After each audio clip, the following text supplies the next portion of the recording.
복음을 영화롭게 하는 사랑의 공동체, 우리 진흥교회 성도 여러분, 다 같이 사도신경 하시겠습니다.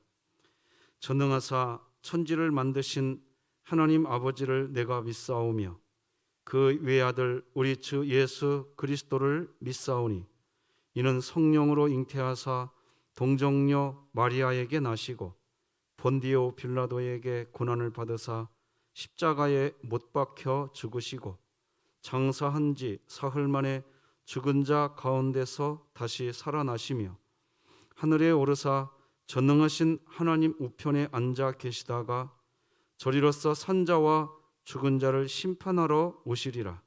성령을 믿사오며 거룩한 공회와 성도가 서로 교통하는 것과 죄를 사하여 주시는 것과 몸이 다시 사는 것과 영원히 사는 것을 믿사옵나이다. 아멘. 찬송가 303장 하나님께 찬양 올려드리겠습니다. 날 위하여 십자가에 정한 고통 받으사 대신 죽은 주 예수의 사랑하신 은혜요 보배로운 피를 흘려 영영 죽을 죄에서 구속함을 받은 우리 어찌 찬양 안 할까. 예수 안에 있는 우리 한량없이 즐겁고 주 성령의 위로함이 마음속에 차도다. 전국 음악 소리 같은 은혜로운 그 말씀 끊임없이 듣는 우리 어찌 찬양 안 할까. 이 세상의 모진 풍파 쉬지 않고 불어도 주님 안에 보호받는 우리 마음 편하다. 늘 깨어서 기도하고 저 천국을 바라며 주님만을 기다리니 어찌 찬양 안 할까. 오늘 함께 나눌 하나님의 말씀은 신약성경 누가복음 5장 1절에서 11절까지 말씀 되겠습니다. 하나님의 말씀입니다. 무리가 몰려와서 하나님의 말씀을 들을새 예수는 게네사렛 호숫가에 서서 호숫가에 배 두 척이 있는 것을 보시니 어부들은 배에서 나와서 그물을 씻는지라. 예수께서 한 배에 오르시니 그 배는 시몬의 배라. 육지에서 조금 떼기를 청하시고 앉으사 배에서 무리를 가르치시더니 말씀을 마치시고 시몬에게 이르시되 깊은 데로 가서 그물을 내려 고기를 잡으라. 시몬이 대답하여 이르되 선생님, 우리들이 밤이 새도록 수고하였으되 잡은 것이 없지만은 말씀에 의지하여 내가 그물을 내리리이다 하고 그렇게 하니 고기를 잡은 것이 심이 많아 그물이 찢어지는지라. 이에 다른 배에 있는 동무들에게 손짓하여 와서 도와달라 하니 그들이 와서 두 배의 채움에 잠기게 되었더라. 시몬 베드로가 이를 보고 예수의 무릎 아래에 엎드려 이르되 주여 나를 떠나소서 나는 죄인이로소이다 하니 이는 자기 및 자기와 함께 있는 모든 사람이 고기 잡힌 것으로 말미암아 놀라고 세베대의 아들로서 시몬의 동업자인 야고보와 요한도 놀랐음이라. 예수께서 시몬에게 이르시되 무서워하지 말라. 이제 후로는 네가 사람을 취하리라 하시니 그들이 베드로를 육지에 대고 모든 것을 버려두고 예수를 따르니라. 아멘. 자, 오늘도 말씀을 나누기 전에 우리 여호수아 1장 9절 다 같이 읽습니다. 시작. 내가 내게 명령한 것이 아니냐. 강하고 담대하라. 두려워하지 말며 놀라지 말라. 네가 어디로 가든지 내 하나님 여호와가 너와 함께 하느니라 하시니라. 아멘. 우리 진흥교회는 이제 3분 기도 사역이 일상이 되었다고, 어떤 분은 새벽 예배 마치고 나서 기도하는 3분 기도 사역 외에도 아침에 3분, 점심때 3분, 저녁에 3분 그렇게 기도하시는 분도 있다고 합니다. 자, 3분 기도 사역 오늘도 우리 힘을 내서 꼭 기도 부탁드리겠습니다. 오늘은 명예와 칭찬을 내려놓을 때 사람을 만난다, 이런 제목으로 하나님 말씀 나누겠습니다. 오늘 본문은 예수님께서 예수님의 제자 베드로와 야고보, 요한을 만나시는 장면을 보여주는 내용입니다. 예수님에게 있어서 이 세 명의 제자들은 예수님의 그림자와도 같은 그런 존재였습니다. 예수님에게서 함께했던 제자들은 사실 12명이죠. 12명의 제자들 모두 다 예수님께 다 귀한, 예수님의 귀한 제자들이 맞습니다. 그런데 그 중에서도 오늘 본문에 등장하는 베드로, 야고보, 요한, 이 세 사람은 예수님에게 좀 특별한 제자들입니다. 예수님이 변화산의 은혜를 보여주실 때 그 변화산의 체험을 함께한 제자는 베드로, 야고보, 요한이었습니다. 마가복음 9장 2절 보니까 엿새 후에 예수께서 베드로와 야고보와 요한을 데리시고 따로 높은 산에 올라가셨더니 그들 앞에서 변형되셨다고 했습니다. 베드로, 야고보, 요한 이 세 사람만 예수님이 따로 데리고서 따로 높은 산에 올라가셨다, 이렇게 기록하지 않습니까? 뿐만 아닙니다. 회당장 야이로의 집으로 가실 때에는 예수님이 다른 제자들은 아예 따라오지 말라고도 하십니다. 마가복음 5장 37절에 나오죠. 베드로와 야고보의 형제 요한 외에 아무도 따라옴을 허락하지 아니하셨다고 기록하십니다. 나아가 베드로, 야고보, 요한 이 세 제자는요, 예수님께서 마지막 이제 겟세마네 동산에서의 그 절절한 기도, 그 기도의 자리, 거기까지도 같이 갔던 사람들이 누구냐? 바로 이들입니다. 마가복음 14장 33절 보니까 베드로와 야고보와 요한을 데리고 가실새 심히 놀라시며 슬퍼하사, 여기 심히 놀라시며 슬퍼한다, 이 말은 이때의 예수님의 마음이 심히 놀라는 마음, 슬픈 마음이었다는 그런 상태였다는 뜻입니다. 마지막 십자가를 이제 앞에 둔 우리 예수님께서 그런 마음이셨습니다. 그리고 그때, 바로 그때 함께 기도하러 데리고 간 사람도 이 세 제자였습니다. 이런 예수님의 행적을 보면 예수님에게 있어서 베드로, 야고보, 요한은 정말 매우 특별한 사람이었던 것을 볼 수 있습니다. 그런데 이렇게 귀한 동역자이자 친구이고 소중한 이 제자들을 만나는 장면이 오늘 본문의 내용입니다. 그러면 오늘 본문에서 예수님이 제자들을 만나게 된 이 제일 중요한 이유, 그게 뭘까요?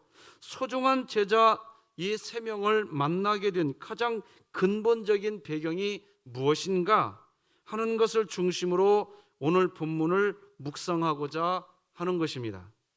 예수님은 이 세 명의 소중한 제자들을 어떻게 만나게 되었을까요? 오늘 제목, 명예와 칭찬을 내려놓을 때 사람을 만난다, 이 제목 그대로입니다. 자신이 누릴 수 있는 명예, 칭찬을 내려놓을 때 우리는 진짜 사람을 만나게 되는 겁니다. 우리가 어제 살펴본 것처럼 예수님은 시몬 베드로의 집에 가서 시몬 베드로의 장모의 병, 중한 열병이 걸렸었지요. 그 장모의 중한 열병을 예수님이 고쳐주십니다.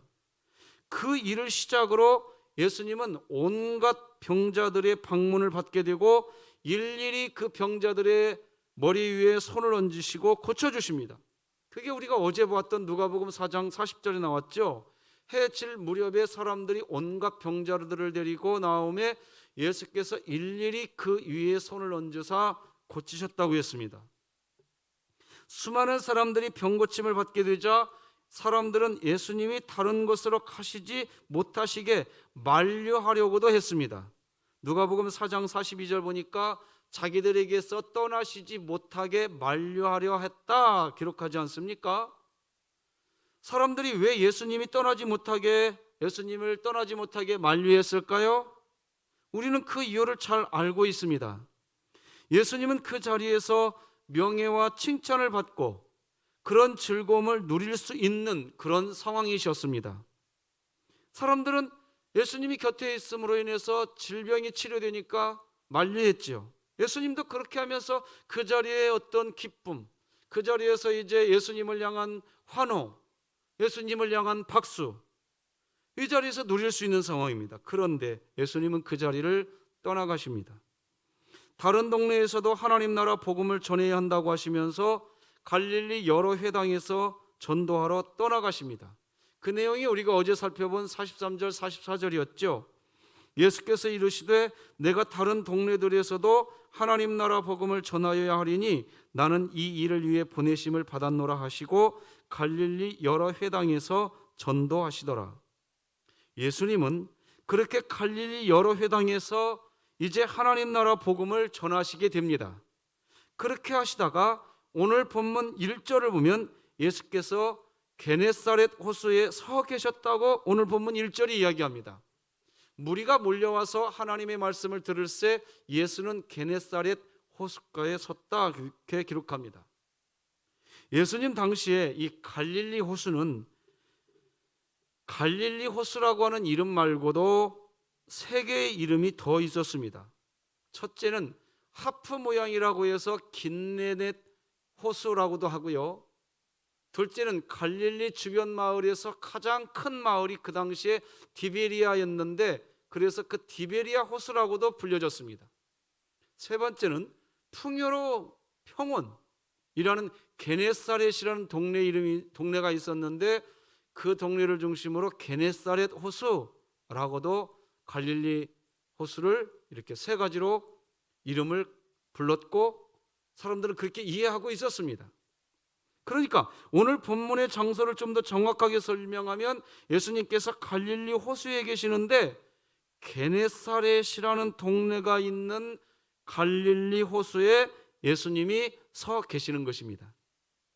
그렇게 호숫가에 서 계시던 예수님이 보니까 어부들이 그물을 지금 씻고 있는 광경을 보시게 되었습니다. 그리고 예수님은 하나의 배 위에 올라가십니다. 그리고 배 위에 올라가시더니 배를 좀 호숫가 안쪽으로 좀 몰고 가자고 이야기하십니다. 아니, 어부들은 지금 바쁜 시간입니다. 바로 그물을 씻어야 하는 바쁜 시간을 보내고 있어요.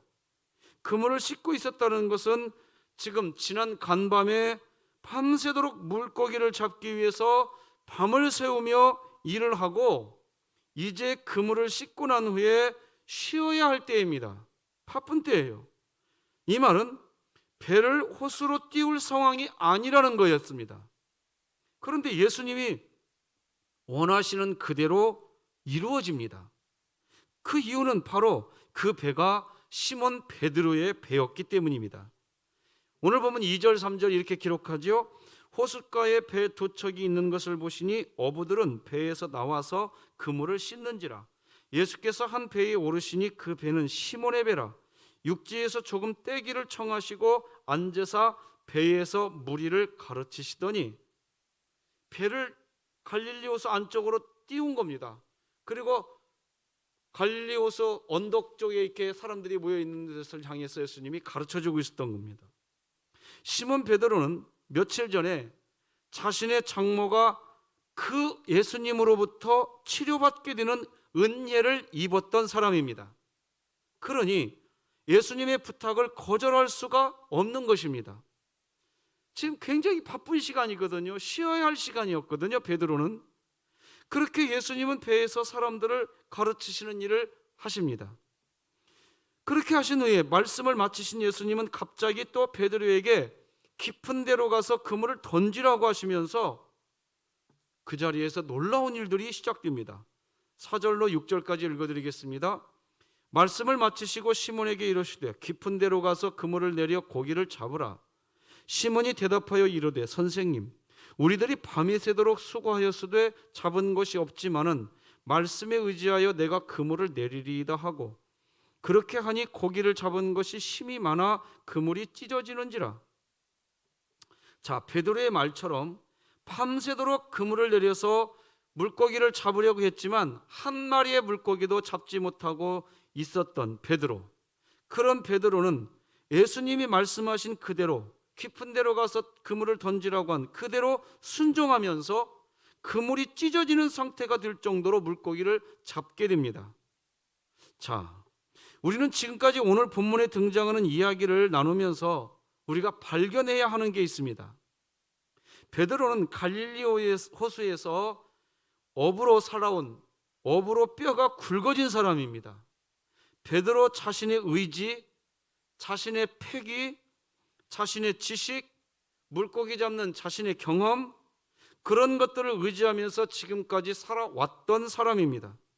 그리고 지난밤에도 자신의 그런 모든 것을 총동원해서 물고기를 잡으려고 했던 사람입니다. 그리고 지금은 지쳐서 이제 쉬어야 할 때입니다. 자신이 할 수 있는 게 없습니다. 그런데 바로 그때 예수님이 그물을 깊은 곳에 던지라고 하십니다. 어부들에게는요, 사실 특징이 있습니다. 물론 100% 다 그렇다고 할 수는 없겠지만 어부들은 좀 강합니다.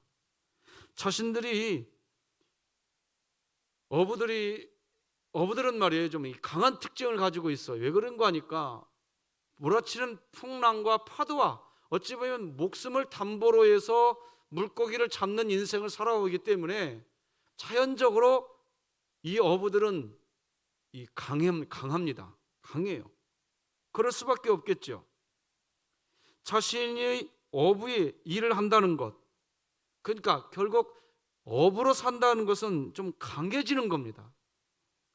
자신의 자아가 강해질 수밖에 없는 상황, 그럴 수밖에 없는 직업을 베드로가 지금 가지고 있었습니다.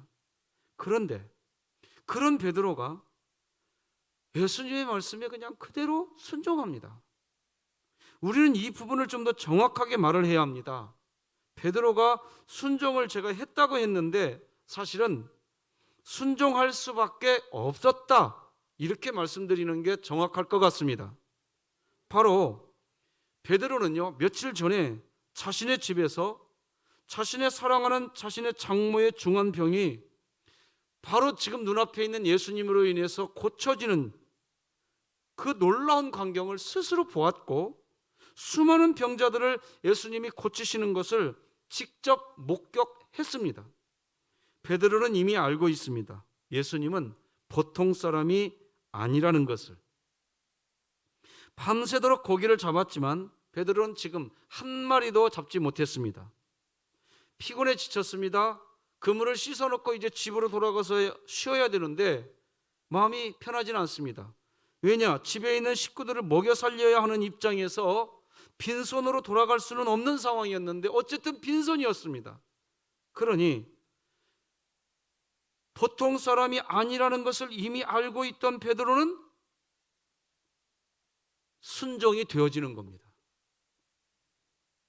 그런데 이 순종이 되어지는 이 상황을 누가 만들어 놓으셨느냐? 바로 예수님이 다 만들어 놓으신 겁니다. 베드로가 순종할 수밖에 없도록 말입니다. 하나님을 향한 순종은 그렇게 시작되는 겁니다. 우리가 우리 자아를 내려놓는다고 하지만 사실 좀 더 정확하게 이야기하면, 주님, 제가 제 자아를 내려놓게 이끌어 주소서, 이렇게 기도를 하고 있다면 하나님께서 그렇게 기도하게 하신 것입니다. 그렇게 기도하는 그리스도인이 되고 싶은 마음, 그 상황을 하나님이 우리들에게 이끌어 주신 것입니다. 베드로는 적어도 이 갈릴리 호수에서 잔뼈가 굵은 사람입니다.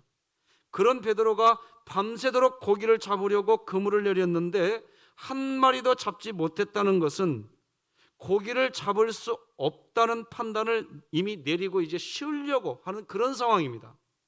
어쩌면 고기가 없다 이렇게 이야기할 수도 있는 상황입니다. 그런데도 주님, 제 마음, 제 자아를 내려놓게 하시고 주님 뜻대로 순종되게 하소서라는 상태가 된다는 것, 그런 기도가 내 입술에 있다는 것, 그 자체가 이미 주님이 나를 이끌어가고 있는 상태, 이미 주님이 내 자아를, 우리 자신을, 여러분과 우리를 붙들고 있다라는 상태인 것을 믿으시기 바랍니다. 우리는 지금 명예와 칭찬을 내려놓을 때 사람을 만난다라는 제목으로 하나님 말씀을 나누고 있습니다. 그렇습니다. 예수님은 자신께서 누릴 수 있는 명예와 칭찬이 있으셨습니다.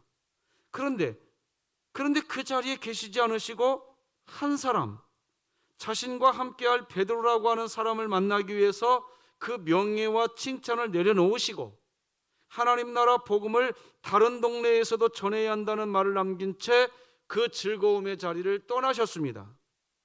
그리고 베드로라고 하는 자기 자아로 똘똘 뭉쳐서 도저히 누구도 어떤 말로도 베드로 자신이 자신의 경험과 지식, 자신의 자아를 내려놓고 예수님의 말씀대로 순종할 수 없는 사람, 베드로, 그런 베드로가 순종할 수밖에 없게 해놓으시고 순종하는 기쁨을 베드로가 누리게 해 주십니다.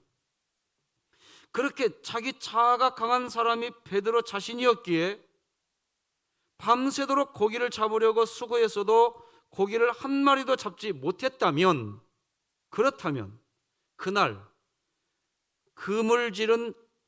그물을 내리는 일은 아무런 의미가 없다는 것을 이미 베드로 자신도 확인된 상황인데, 그런데도 그물이 찢어질 정도로 고기를 잡게 되었으니, 그리고 그 잡은 고기가 얼마나 많은지 곁에 있는 함께하는 다른 어부들에게 와서 도와달라고 해야 할 정도였으니, 이 사실 앞에서 베드로는 순간적으로 깨닫게 된 것입니다. 뭘 깨달았을까요? 내 뜻, 내 의지, 내 자아, 나는 그것으로 똘똘 뭉쳐진 죄인이었구나. 그것을 순간적으로 깨닫게 된 겁니다. 그래서 오늘 본문 8절이 이렇게 기록하는 거예요. 시몬 베드로가 이를 보고 예수의 무릎 아래에 엎드려 이르되 주여 나를 떠나소서 나는 죄인이로소이다 하니, 내가 죄인입니다, 이 고백이 나와야 주님을 따를 수 있는 겁니다. 이 고백이 있는 사람, 그 사람을 가리켜서 우리는 예수님을 인격적으로 만난 사람이라고 하는 것입니다. 여러분, 우리가 자녀들을 위해서 기도할 때 하나님, 우리 자녀들이 예수님을 인격적으로 만나게 해주십시오라고 기도합니다. 그때 그 기도의 핵심은 바로 자녀의 입으로 예수님, 제가 죄인입니다, 이렇게 되는 고백, 그것이 예수님을 인격적으로 만난 증표입니다. 여러분, 왜 베드로가 이렇게 고백했을까요? 왜 자신은 죄인이라고 했을까요? 9절 10절에 그 이유가 나옵니다. 이는 자기 및 자기와 함께 있는 모든 사람이 고기 잡힌 것으로 말미암아 놀라고 세베대의 아들로서 시몬의 동업자인 야고보와 요한도 놀랐음이라. 자, 그물이 찢어질 정도로 고기를 잡았다는 이 사실 앞에서 베드로 자기 자신도 놀랬지만 자신과 평생을 함께 이 갈릴리 호수에서 물고기를 잡으면서 잔뼈가 굵어진 주변의 모든 사람들이 다 놀라게 되는 것입니다. 이 말은 기적이 일어났다는 뜻이고, 다른 말로 하면 예수님 앞에서 내 자아, 내 경험, 내 지식을 주장하면 안 되는구나, 이분 앞에서는 아무것도 통하지가 않는구나. 그런데 내가 그물을 내리기는 내렸지만 나는 이렇게 많은 고기를 잡을 줄 몰랐는데 세상에 이런 일이 발생하는구나.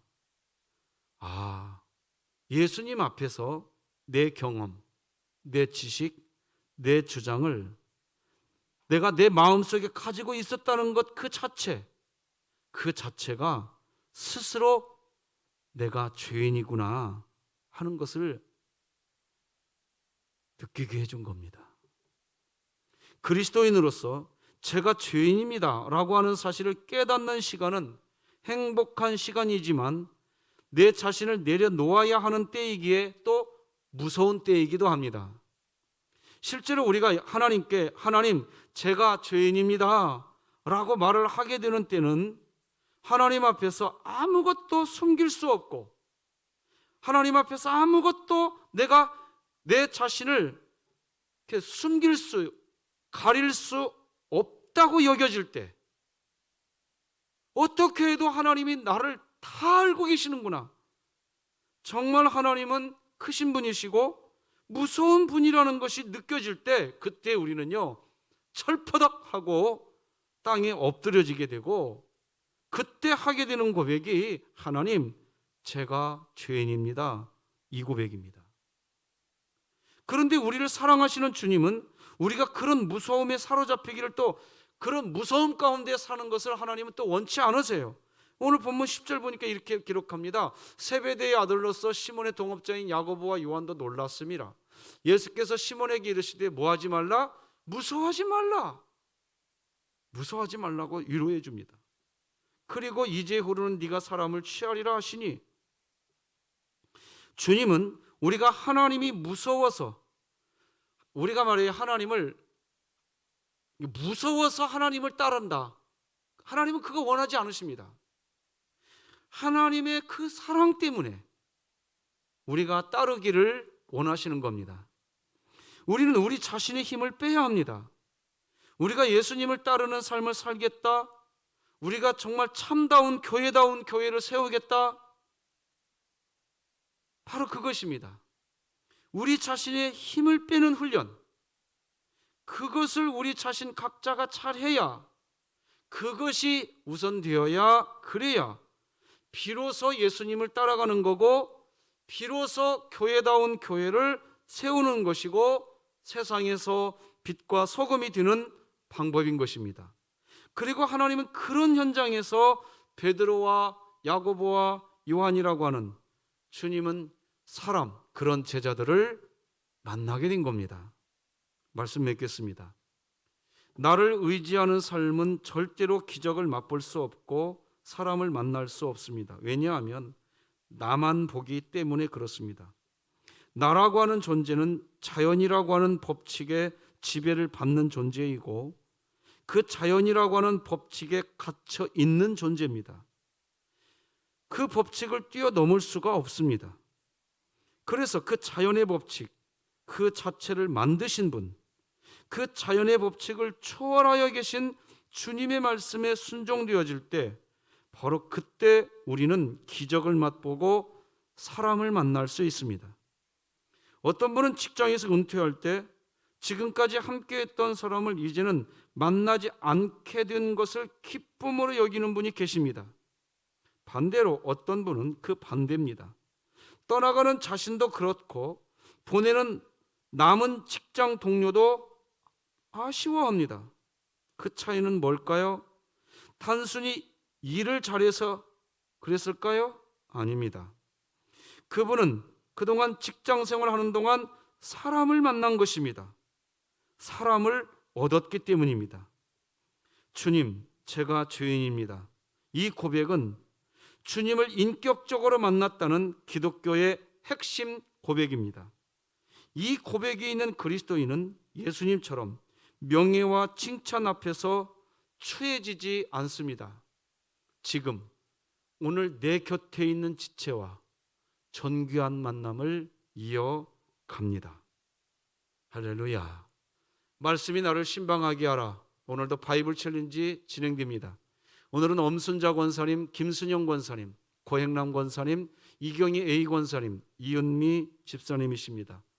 한 분 한 분 귀한 분들 두 손 들어서 축복합니다. 오늘도 하나님의 말씀을 기록하실 때 내가 죄인이었구나, 하나님이 나의 왕이구나, 그런 충만한 은혜가 가득해져서 하나님과의 만남이 깊어지시기를 축복합니다. 기도하시겠습니다. 하나님 아버지, 감사합니다. 오늘도 우리가 하나님을 경외할 수 있는 자리에 서게 하시니 감사합니다.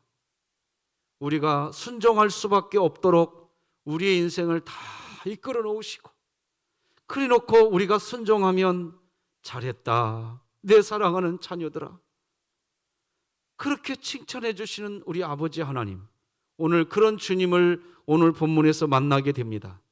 명예와 칭찬을 앞세우지 아니하시고 하나님 나라 복음을 전하는 것을 우선하셨기에 우리 주님은 이 땅에 있는 동안 그렇게 가까이 두고 싶었던 사랑하는 제자들을 만나게 된 것을 봅니다. 하나님, 우리들이 이 땅의 삶을 살아가는 때 그렇게 살게 하여 주시옵소서. 정말 이 땅의 삶을 다 마치고 주님이 부르시는 그날 하나님께로 돌아갈 때 이 땅에서 하나님께서 곁에 주신 귀한 사람들로 인하여 나는 사랑의 공동체를 만들 수 있었고, 그 사랑의 공동체 안에서 나는 행복했다고 그렇게 이야기하는 저희들의 삶이 되게 하여 주옵소서. 오늘도 하나님 엄순자 권사님, 김순영 권사님, 고영란 권사님, 이경희 A 권사님, 이은미 집사님, 하나님 말씀 필사하십니다. 주의 말씀을 가까이 하며 우리의 왕이신 주님을 만나고 복된 날 되게 하여 주옵소서. 예수님의 이름으로 기도드립니다. 아멘. 하늘에 계신 우리 아버지여, 이름이 거룩히 여김을 받으시오며 나라가 임하시오며 뜻이 하늘에서 이루어진 것 같이 땅에서도 이루어지이다. 오늘 우리에게 일용할 양식을 주시옵고, 우리가 우리에게 죄 지은 자를 사하여 준 것 같이 우리 죄를 사하여 주시옵고, 우리를 시험에 들게 하지 마시옵고 다만 악에서 구하시옵소서. 나라와 권세와 영광이 아버지께 영원히 있사옵나이다. 아멘.